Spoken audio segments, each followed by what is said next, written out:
In this video, we'll be going over the rest of the banned trap cards in the TCG, and explained why those cards were banned. First up, we'll go with 6 cents, a trap card which has a very simple effect, where you get to roll a 6-sided dice, and then call 2 of the possible numbers. If the dice lands on one of those results that you called, then you get to draw that many cards. If not, then you instead mill the amount of cards on the top of your deck to the graveyard. And one of the best ways to use this card was just to call 5 and 6. So with a 33% chance of calling the number correctly, if you did manage to call 5 or 6, that would allow you to draw 5 or 6 cards, which is incredibly broken for one card to give you with no cost. If you didn't, it would instead be able to mill 1 to 4 cards, which is also a good effect. So 6 cents basically gave you a 33% chance to instantly win with the amount of card advantage you get, or a 66% chance to also just have a regular decent effect. In Yu-Gi-Oh, there aren't a lot of gamble cards in the games that have 2 benefits. Generally, gamble cards have incredibly terrible downsides if you lose the gamble, or pretty minor upsides if you manage to succeed. 6 cents is like one of the outliers, where it has 2 good effects to it, but one of them is so strong that it easily earns its spot on the ban list. Even though this chance isn't that high, 33% means you can use this card every game and never get the result correctly. But the fact that one card can completely swing the game in your favor so hard in and itself a problem. And in a way, that just generates way more advantage than anything else. And also, a really good case for this card being banned is just think that whenever your opponent uses this card, they're guaranteed to get 5 or 6. It feels really bad to see your opponent get lucky all the time, even if you yourself will never resolve the effect correctly. And I'm glad Yu-Gi-Oh doesn't really have competitive gamble cards, as that's one of the reasons I don't play Constructed Hearthstone, because gamble cards is kind of the core design philosophy of that game. 6 cents was banned in January 2014, shortly after being released to the TCG, and only was around for one format. Could 6 cents be unbanned? No. Even being a trap card, which requires you to wait a turn, and only having a gambling chance to give you the advantage, the upsides are just too big, and the downsides are also a net positive, which is just too much potential to swing the game from one card. How can 6 cents be fixed to be unbanned? Currently, the big problem with the card is the fact that it can allow you to draw 5 or 6 cards, even if you're playing a deck that loves to mill and calls 3 or 4 instead. Being able to draw 3 or 4 cards is also still super good for one card with no cost. If they wanted to fix the card whose main problem is the amount of advantage it grants, they could start off by completely limiting your ability to play the game after the effect resolves, where if you do manage to draw cards from the effect, you can't actually use any of the cards until your following turn, and lock you out of summoning monsters or something similar. This would incentivize people to use it only when you've already established a board of monsters, which would turn it into a win more kind of strategy, and generally win more cards don't see play.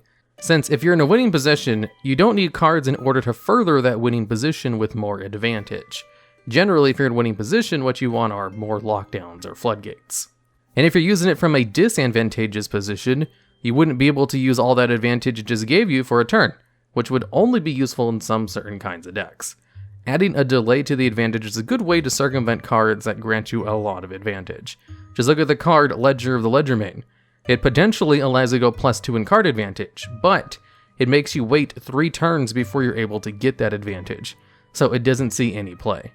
So instead, if 6 cents made you banish the cards face down and then added them back after a turn or 2, like Ledger of the Ledgerman, then it could probably come back and no one would play it, because it would still be tied to a gamble effect, and without the upside of being able to draw a whole bunch of cards, only using the trap card to mill isn't that good. Next up, we have Return from the Different Dimension. This card has the effect where you could pay half your life points to special summon as many of your banished monsters as possible, but they were all banished during the end phase. This is a trap card that's been in the game for quite a while and wasn't really banned until Dragon Rulers came out, where cards that could banish themselves for cost started to become way more commonplace. Although it started seeing success as early as 2004 thanks to the card Strike Ninja. Strike Ninja had the Spell Speed 2 effect where it could banish itself from the field for a turn at the cost of banishing 2 dark monsters from the graveyard. So they would just use a whole bunch of floating effect dark monsters to fill up the graveyard quickly, with stuff like Sandgan and Mystic Tomato, and then bring them all back with Return from the Different Dimension in order to get more advantage from them or just push for game, back when being able to OTK your opponent wasn't so commonplace. It started seeing even more success and was actually restricted on the ban list for the first time when Dark Armed Dragon came out, and created an even better way to banish a whole bunch of dark monsters from the graveyard, where you could then return them with Return from the Different Dimension and use them for synchro summons, since tuner monsters finally became available, and allowed easy access to get rid of monsters in the field before they got banished during the end phase. Because Return from the Different Dimension did kind of have a downside to it, which was kind of hard to circumvent before synchro monsters came out, and then it just became even more advantage once you could use those monsters to go to extra deck plays. Although that still wasn't enough to get the card banned. It wasn't until Dragon Rulers came out that they could use the Graveyard and Banish Zone even better than Dark Arm Dragon.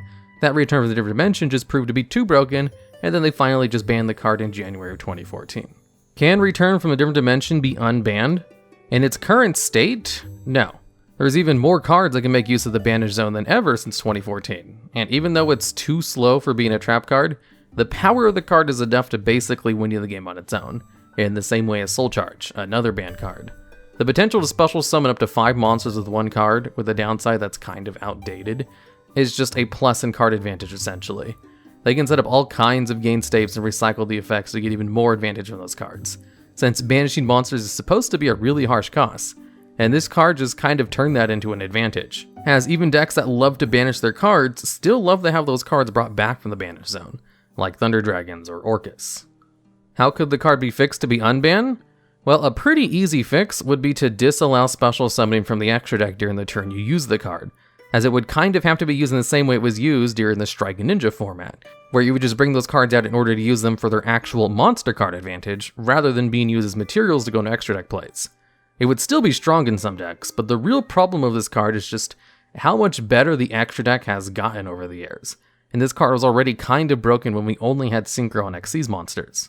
With the introduction of Link monsters, an even easier summoning method to use, the card would just be abused even more than it already was. So, just locking you out of the extra deck for that turn is a real simple fix. Alternatively, it can also have another effect where it gives a different lingering effect to all the monsters it brings out, where if the cards leave the field after being brought out with the effect, it instead banishes them again face down. That way, a lot of cards that do gain effects for being banished, or have some other kind of floating effect that you'd want to reuse, don't get to use those effects. At that point, the card would be kind of unplayable, if it both restricted you from extra decks and didn't allow you to use the floating effects of the monsters you brought out. Although even then, I'm sure someone would find a way to use the card to some kind of great advantage, but it would be relegated to gimmick decks most likely, and be completely fine in the meta. Just like how you can technically FTK with YuGiOh Mind August, but it's so cumbersome to use and fragile to disruption that no one really does it. Next, we have Ultimate Offering. This is a continuous trap card which can be used during your main phase or the battle phase of your opponent's turn, where you can pay 500 life points to normal summon one monster from your hand. This is in addition to your one normal summon or set per turn, and can be used an unlimited amount of times as long as you have life points to pay for its costs. Now, here's the thing about this card. The one normal summon you get per turn is incredibly powerful in the current metagame, because of how limited it is. A single Neo-Spacing Connector normal summon is able to set up a full board of unbeatable monsters, thanks to its normal summon effect. Same with cards like Soul-Eating Oviraptor. The normal summon is just much more precious today than it was when the card first came out in the early days of the game. But even in the early days of the game, the card was still used and abused, as the whole gadget monsters had an effect where they could search out another one of the gadgets every time they were normal summoned. So a single gadget in hand with Ultimate Offering on the field meant you can get out a number 16 Shockmaster with 1000 life point costs, and then just keep going for more extra deck plays, which would be even better with Link monsters that can make better use of those cards. In Madolche decks at the time, if they had their field spell card out as well as Madolche Ticket, each time one of their Madolche monsters would be destroyed, it would just return to the hand, where they could then immediately normal summon it with Ultimate Offering, allowing you to have an endless supply of monsters in the field that could not be gotten rid of, while gaining advantage from some of their summoning effects. Now, these are just some of the uses it had before the card got banned. Today, there is much better ways to take advantage of it just with how much power creep the game has gone through. We even have cards like Brilliant Fusion currently banned because it offered too easy access to one additional normal summon. An unlimited amount of normal summons is just straight broken and completely messes with the balance of the game. Ultimate Offering was banned in September of 2013. Can Ultimate Offering be unbanned? No, the card is way too strong and it would definitely need an errata to come back, especially since normal summons have just gotten stronger and stronger over time. How can Ultimate Offering be fixed to be unbanned? Well, if they just gave it a once per turn, that would kinda do it.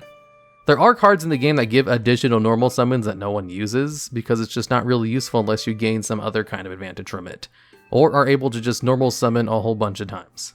We have cards like Double Summon, which almost never sees competitive play, because the only thing the card does is give you 1 extra normal summon. There's also cards like Chain Summoning, which have the potential to give you 3 normal summons for the turn that saw a little bit of competitive play.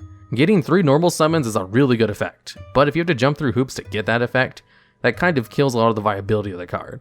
It still saw some play anyway, despite the hoops you had to jump through to activate the effect, as you can only use the card as a Chain Link 3 or higher, because those extra normal summons are just that valuable. However, it's not broken and there's a limit to it, so if they just gave Ultimate Offering at once per turn, it would be completely fine and probably not even see play, even if it does allow normal summons during your opponent's turn. But then again, so does Arrival Rivals. Although an extra normal summon every turn might still be kinda strong, so who knows. And finally, we have Royal Oppression. This is another continuous trap card which has the effect that when a monster is special summoned, the opposing player can choose to pay 800 life points to negate and destroy the card that tried to special summon a monster. So think of it like a Solemn Warning, except with less than half the life point cost, and also usable as many times per turn as you want. And Solemn Warning is such a good card that it has seen pretty consistent play for a very long time in the TCG. Although Royal Oppression is supposed to be balanced by the downside that it can also be used by your opponent, so kind of like a field spell card in that regard. However, it's really easy to circumvent this by just using the card after you've already established a board of monsters. That way, you don't have to worry about your opponent negating all of your summons when using your card, and it just makes it even harder for your opponent to try to do anything afterwards. Or alternatively, you can just use it during your opponent's turn only, since it's a trap card that can be activated mid-combo, and then just destroy it yourself during your turn with a plethora of spell and trap card removal, or just by using a card that allows you to destroy your own cards to gain effects. Royal Oppression is such a strong singular card that it can easily win you games against a lot of decks by itself, because the ability to restrict your opponent's special summons on a spell or trap card is just so much more valuable than if it's attached to a monster. Because at least monsters always have the inherent downside where they can be destroyed by battle, whereas spell and traps can only be removed by card effects.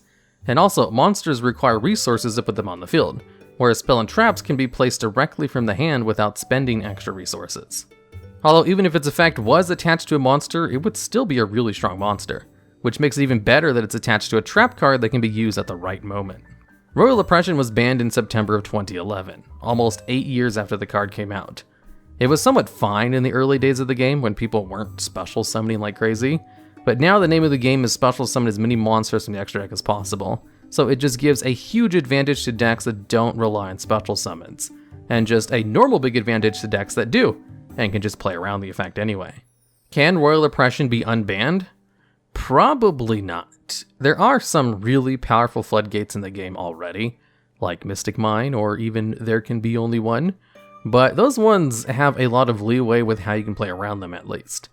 Well, kind of. Mystic Mine is kind of broken as well, but if we were to compare the card to Mystic Mine, you at least need to use a second card in order to activate Mystic Mine during your opponent's turn, whereas you gain the same level of disruption from one card with World of Oppression, since it's a trap card. Although, that's really it. Mystic Mine also does an incredible job of just shutting down your opponent, even if your opponent can still summon monsters under Mystic Mine, no problem. The fact that they can't activate any monster effects is still a huge hit to most decks. And most decks can't get rid of Mystic Mine game 1 unless they have some form of spell or trap card removal, which is the same case as Royal Oppression. And if Mystic Mine is able to exist in the game at 3 copies, then they're fine with some powerful floodgates being in the game. So even though Royal Oppression is probably one of the strongest floodgates, I'm not sure its power is that much better than Mystic Mine. It is better, don't get me wrong. I wouldn't say that its power level is just that much higher though. How can Royal Oppression be fixed to be unbanned? Well, if they give it a clause where you can only activate the effect when you control no special summon monsters, similar to Lose One Turn, another more balanced floodgate, that would kind of go a long way to making the two-sided nature of this card more balanced. If they also gave it the effect where, during the turn this card is destroyed, you can't special summon monsters, that would remove its other downside where the card is easy to play around if you have a way to destroy it. And then just do your plays like normal. If it had both of those downsides, where you can only activate if you control those special summon monsters, and it also locked you out of special summoning the turn it was destroyed, then it could probably come off the ban list no problem, even if its effect is still really strong, where it's basically a solemn warning on steroids. But it would be much harder to play around its effect in order to take full advantage of it. And it would still keep the same benefits that it had before, where you could use it during your opponent's turn to disrupt plays, kind of like how Mystic Mine and Metaverse are used. It would just be another option as a very powerful floodgate, but one that couldn't just be used in any deck, no problem. As in its current form, whoever draws into World Oppression first basically has a very high chance of winning. Alright, next up in the video, I'm going to go over 2 cards that are banned in the OCG, Life Equalizer and Magical Explosion. Life Equalizer is one of the best life point conversion cards in the game, where if you're able to manipulate yours and your opponent's life points correctly, it's able to deal around 6,000 points of damage to your opponent, assuming a starting life point value of 8,000. And being able to set your opponent's life points to 3,000 is incredibly valuable in a whole bunch of certain kinds of burn decks. Like Magical Explosion burn decks. Magical Explosion is a card that can only be used when you have no cards in your hand, and inflicts 200 damage to your opponent for each spell card in your graveyard. If you manage to get 15 spell cards in your graveyard, that's 3,000 points of damage with 1 card, which is exactly the threshold of Life Equalizer. So with a single Life Equalizer and a Magical Explosion, and playing a deck that's able to draw into a whole bunch of spell cards instead of the graveyard while manipulating your opponent's life points, which is definitely possible at Chicken Game and also unbanned in the OCG, then performing an FTK with Life Equalizer and Magical Explosion is just too easy. In the TCG, Life Equalizer is not restricted at all, and Magical Explosion is only limited to 1 copy. So technically, the combo is viable in the TCG. It's just not easy to accomplish without Chicken Game. Although Magical Explosion is limited to 1 copy at least in the TCG, because if you're able to get 15 spell cards in the graveyard, and then just activate 3 copies of Magical Explosion, that's 9,000 points of damage. With Magical Explosion only at 1 copy, it's a lot harder to use it in order to win with an FTK, but not impossible thanks to cards like Life Equalizer. Now, there is no real need to go over how the cards could be unbanned, or how that could be fixed in order to be unbanned, because we already know the answer to that. Just keep Chicken Game banned, and they're not really a problem. And therein concludes the banned trap cards in the game as of early 2021, when this portion of the video was completed. Eventually, I'll finish going over all of the banned spells and monster cards too, but there's significantly less banned trap cards than all other types of cards in the game, because trap cards are just kind of weaker than spells and monsters. So they need to be especially broken in order to get banned. Eventually, once I have all the banned cards covered, I'll compile them all into one mega video, which will be explaining every single banned card in the game. And then I can eventually go on to the history of banned cards from past formats and pre-erratas, or even limited cards. The ideas are essentially endless. So if you have any ideas for videos similar to this one anyway, I'd love to hear about them down in the comments. And also, did you know, this channel is so close to 200,000 subs. If only the 60% of people who aren't subscribed and watch these videos would only subscribe, then we could hit 200k very quickly. Please and thank you.